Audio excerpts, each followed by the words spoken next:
পাকিস্তানের উত্তর ওয়াজিরিস্তানের মীর আলী এলাকায় আত্মঘাতী হামলায় দেশটির সেনাবাহিনীর ১৩ জন সদস্য নিহত হয়েছেন। এই ঘটনায় ভারতকে দায়ী করেছে পাকিস্তান।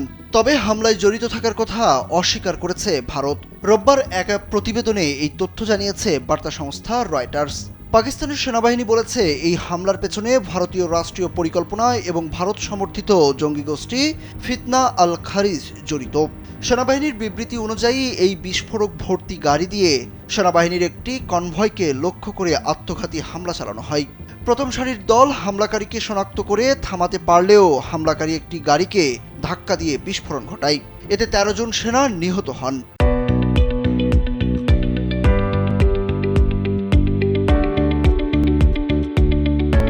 এই হামলায় ৩ জন বেসামরিক ব্যক্তি গুরুতরভাবে আহত হন। তাদের মধ্যে ২ শিশু ও ১ নারী রয়েছেন। হামলার পর পাকিস্তান সেনাবাহিনী অভিযান চালিয়ে ১৪ জন খারিজি জঙ্গিকে হত্যা করে।